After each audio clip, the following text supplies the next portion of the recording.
कौन कर रहा है विकास की बात और कौन कर रहा है वादे। चुनाव की दस्तक हो चुकी है और अब सवाल उठेंगे सीधा नेताओं से। वादों की दुकान चमकाने वाले भी मिलेंगे, लेकिन हम ढूंढेंगे असली विकास के खिलाड़ी। जनता की राय अब सामने आएगी, हकीकत दिखेगी बिना मेकअप बिना मास्किंग। जनता बोलेगी, सुनेगा नेता। औरंगाबाद वालों तैयार हो जाओ, क्योंकि अब की बार खबर होगी दमदार। ये सिर्फ न्यूज नहीं, ये है आपकी आवाज। तो आप जुड़े रहिए औरंगाबाद तक के साथ। औरंगाबाद तक, औरंगाबाद शहर का सबसे तेज न्यूज नेटवर्क।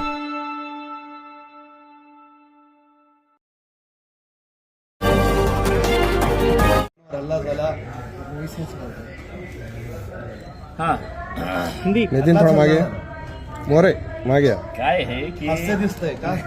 नाही ठीक आहे. आम्हाला सगळं माहीत आहे की याच्या मागे काय षडयंत्र आहे, कोण हे षडयंत्र रचत आहे. सगळ्यांना माहीत आहे की यावेळी MIM सगळ्यात मोठा पक्ष म्हणून जिंकणार आहे आणि दुसरे जे पक्ष आहे ते भारतीय जनता पार्टी असू शकते, शिवसेना एकनाथ शिंदे असू शकते. त्यांना माहीत आहे की आपण जोपर्यंत MIMला रोखणार नाही तोपर्यंत ते त्यांनी जे लोकांनी निर्णय घेतलेला आहे की MIM पक्षाला आपल्याला निवडून द्यायचे आहे. म्हणून कुठेतरी किरायचे कट्टू जे असते ना, ज्यांना विधानसभेच्या वेळी किंवा लोकसभेच्या वेळी पैसे देऊन, हेच लोक आहे, हेच गँग आहे. तुम्ही शहरामध्ये विचार करा, तेच ते लोक जे विधानसभेच्या वेळी ऍक्टिव्ह होतात, लोकसभेच्या वेळी ऍक्टिव्ह होतात. त्यांच्या गाड्यामध्ये पेट्रोल कोण टाकतात, तर अतुल सावे टाकतात, संजय शिरसाट टाकतात. आता पुन्हा तेच गँग जे आहे ते कॉर्पोरेशन इलेक्शनमध्ये पण उतरलेली आहे. त्यांना पेट्रोल मिळालेलं आहे, त्यांच्या गाडी आता धावायला सुरुवात झालेली आहे. त्यांना असं वाटलं की हे आमचा एरिया आहे आणि तिथे प्रभाग जे आहे तिथे त्यांचा परिवार इलेक्शन लढत आहे. ते स्वतः कलीम कुरेशी नावाचा जे गुंड आहे, त्याचा भाऊ, त्याची बायको, त्यांचे हे सगळं परिवार तिथे लढत आहे आणि त्यांचं म्हणणं आहे की आमचा एरिया आहे, आमच्या एरियामध्ये येऊ नये करते. म्हणून हे सगळं जे हल्ले जे आहे ना, एक भीतीचं वातावरण निर्माण करायचं की आम्ही तिथे येऊन प्रचार करायचं नाही, पदयात्रा करायचं नाही. म्हणून अचानक जेव्हा पोलीस उपस्थित होती, 25-30 गुंड आले, त्यांच्या हातात काही हत्यारं होते, फायटर्स होते त्यांच्या हातात, आणि अचानक त्यांनी ते हल्ला चढवला. आमच्या गाडीवरही हल्ला झाला, तुम्हाला ते झाल्यानंतर त्यांना असं वाटलं की आम्ही आता आमची पदयात्रा आता थांबवणार आहे. मी कुठलेही थांबवलं नाही.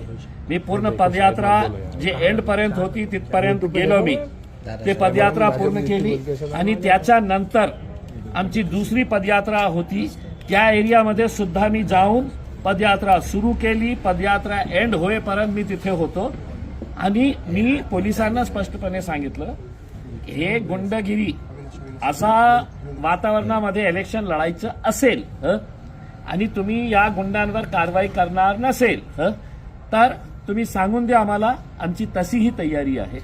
हे गुंड लोक कशा प्रकारे गाडीवर हल्ला चढवत होते आणि त्यांचा प्राईम टार्गेट कोण होता, तर मी होतं. माझ्यासोबत जे लोक होते त्यांना काही मार लागलेला आहे, आम्ही त्यांना मेडिकलमध्ये पाठवलेला आहे. आता पोलिसांची वाट बघत आहे. पोलिसांनी मला आश्वासन दिलेलं आहे, आम्ही कडक कारवाई करणार आहे. जे हल्ले काय कारवाई असणार आहे कडक, ते आम्हाला बघायचं आहे. त्या हल्ल्यातल्या अंतर्गत नाराज गट करण्यात आला आहे किंवा थोडं मागे काय हे की हे जे गुंड आहे, मी ज्याचं नाव घेत आहे कलीम कुरेशी, त्याचे धंदे काय आहे? त्याचे धंदे गुटखेचा कारोबार करणारा, बायोडिझेलचा 2 नंबरचा धंदा करणारा, आणि जे शाळकरी मुलांना राशन मिळतं खिचडीचा, ते राशन ते उचलून गुजरातला अहमदाबादला पाठवतो. आणि इथे एक वालूजमध्ये एक फॅक्टरी आहे, कोणी अगरवाल नावाचा हे इंडस्ट्रियलिस्ट आहे मुंबईचा, त्यांच्या सोबत हे फॅक्टरी चालवतात. ते म्हणजे गोरगरीब मुलांचा राशन घेऊन त्याच्यामध्ये पैसा खूप आहे, तर त्यांनी सगळ्यांना विकत घेतलेला त्यांचं आहे. असं म्हणणं आहे की तुम्ही पक्षाची तिकीट विकले, हे जे हल्ला करणारे सगळे एमआयएमचेच तर तुम्ही कोण मला माझ्या पक्षातले आहे का तुम्ही? पक्षात होता कधी? नाही, कधी नाही होता. मी असं घाणेरड्या लोकांना माझ्या पक्षात कधी घेतलं नाही तो सलीम आणि घेणारी पटेल- नाही. सलीम पटेल आणि मी नावाचा विकला पण असेल तर तुम्ही कोण? माझ्या पार्टीचा अध्यक्ष बॅरिस्टर असदुद्दीन अवैसी विचारणार आहे. एक सलीम पटेल नावाचा तुमचा माजी नगरसेवक होता, त्यांनी हा ते दावा माझ्या केला आहे. पक्षात कधी नाही होते. कोणी सांगितलं आपल्याला? त्यांनीच दावा केला होता की मी एमआयएमचा नाही. कार्यकर्ता होतो, नेता होतो. नाही, ते आमच्या पक्षात कधी नाही होतं.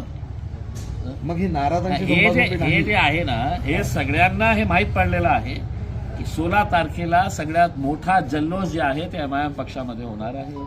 कुठेतरी दादागिरी करून आपण त्यांच्यामध्ये भीती निर्माण करून, आम्ही कसल्याही प्रकारचे घाबरणारे लोक नाही आहेत. पोलिसांनी कारवाई केली नाही तर बघू आम्ही. तुमच्या पक्षांचे सर्वे सर्वा येतात आणि त्यानंतर असा हल्ला करणं म्हणजे कुठेतरी आणि निर्लक्ष साहेब, आमची सगळी तयारी आहे. मी काय म्हटलेलं आहे की पहिल्यांदा हे होत आहे का? हेच लोक विधानसभेमध्ये बघा ना कुणाच्या सोबत होते, कशा प्रकारे हे वोट कापण्याचं काम करत होते, पैसे त्यांना कुठून मिळत होते. त्यांचं कॉल डेटा रेकॉर्ड काढा तुम्ही, तुम्हाला कळेल की कशा प्रकारे.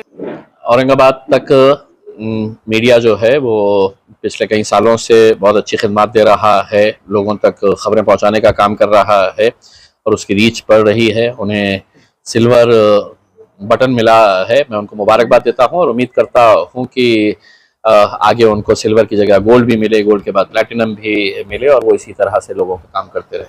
शुक्रिया.